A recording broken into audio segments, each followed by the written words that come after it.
In December 1996, 22 armed rebels stormed the Japanese ambassador's residence in Peru. 400 hostages were trapped inside senior government officials, foreign diplomats, and military generals among them.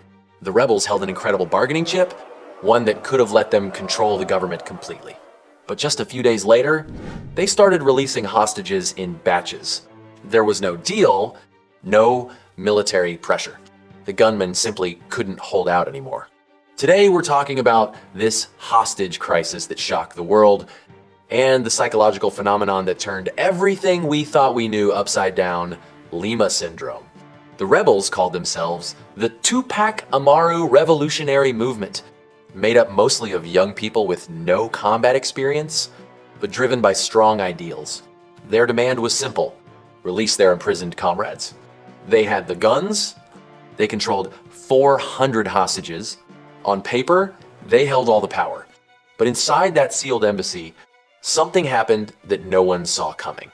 As the days dragged on, the hostages, who were supposed to be nothing more than bargaining chips, slowly turned back into real people in the rebels' eyes. Psychologists gave this a name: Lima syndrome, the exact opposite of the well-known Stockholm syndrome. Stockholm syndrome is when hostages develop sympathy for their captors.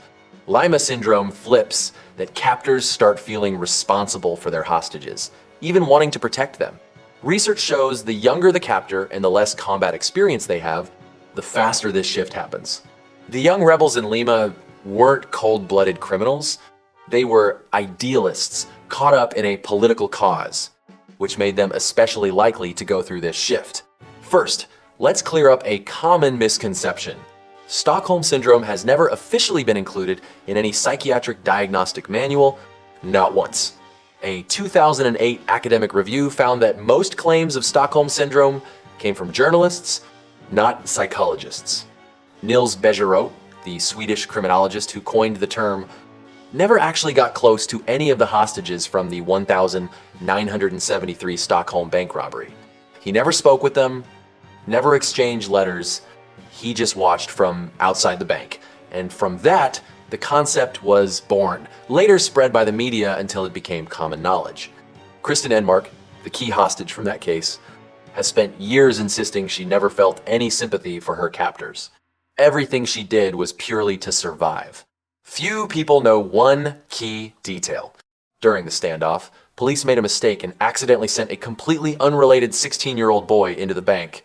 The captors panicked and fired a shot, but the boy survived. After that, what the hostages feared most wasn't the armed robbers anymore, it was the police outside. And that's the harshest truth about hostage situations. The people who claim to be rescuing you can sometimes be more likely to get you killed. Negotiators know this well. The first few hours of a standoff are always the most dangerous. The danger doesn't just come from the captors, it comes from the rescuers too. Everyone's adrenaline is spiking, information gets garbled, orders get mixed up, captors are on edge, and police often act without a clear plan. Hostages are caught in the middle, both sides claiming to be acting for their safety while they could die at any moment.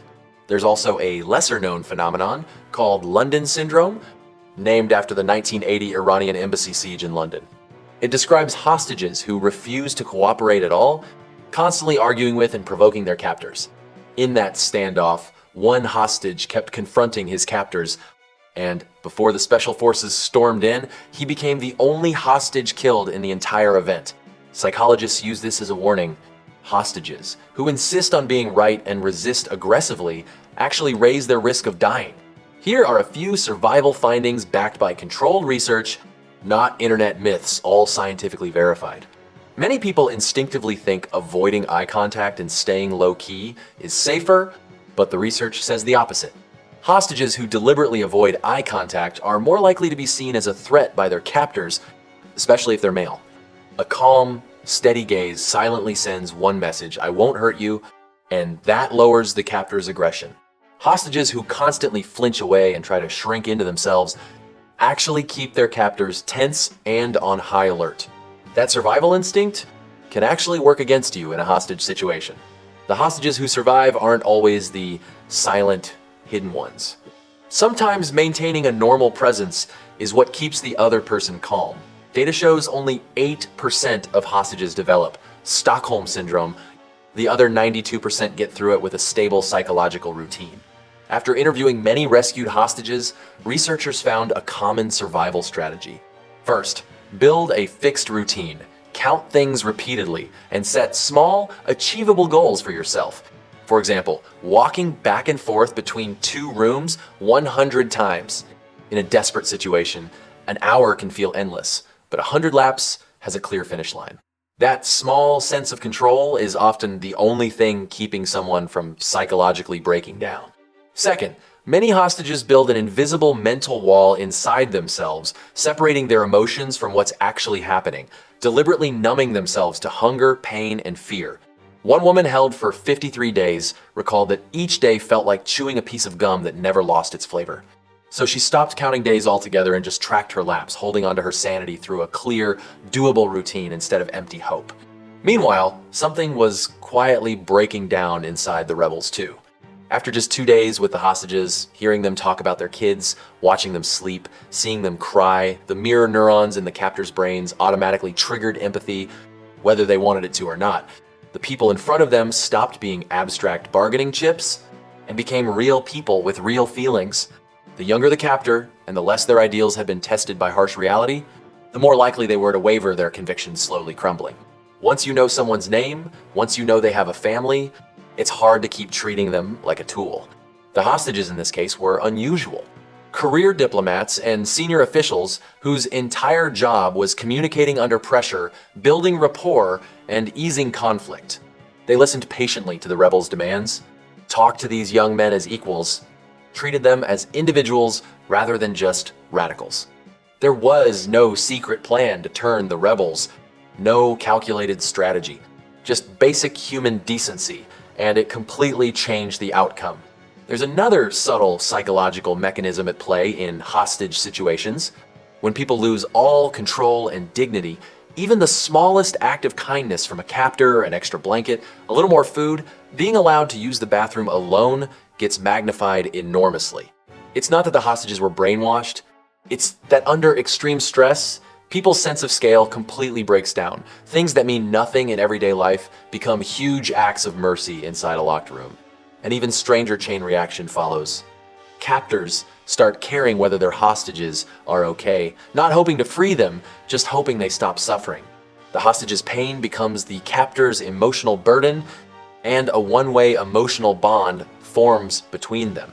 Once you cross that line, hurting someone becomes almost unthinkable. Physical restraint is just one barrier, but empathy is the strongest thing that stops someone from turning violent. After a 4-month standoff, Peruvian special forces stormed the compound and the whole rescue operation was over in a matter of minutes. Except for one person, every hostage made it out alive and nearly every rebel died in the fighting. The group that once seized the embassy, held 400 hostages, and believed their cause was worth fighting for, collapsed completely in just a few dozen minutes. But the real transformation inside that embassy had already happened long before the raid. Just a few days into living together, the rebels' resolve had already started to crack. The Lima embassy crisis, along with a lot of psychological research since then, proves one thing. The human brain simply isn't built to treat other people as emotionless objects for long. You can train yourself to be cold, to suppress empathy, but spend enough time up close with someone, see their face, hear their voice, feel their fear, and that emotional armor eventually breaks down. The rebels weren't weak, they just still had the basic human capacity for empathy. And long before the special forces broke through the doors, that same humanity had already cost them all their leverage. The young men who stormed that residence in 1996 thought they had it all figured out. Weapons, numbers, a solid plan. The one thing they didn't account for. For 4 months, 400 hostages stood in front of them as real, living people the whole time. Psychologists named what happened inside that embassy Lima syndrome, but the name isn't really the point. The real lesson is simple. Hostages often don't need to fight their way out. They just need their captor to see them as human. Sometimes that's all it takes to make someone holding a weapon forget why they ever picked it up.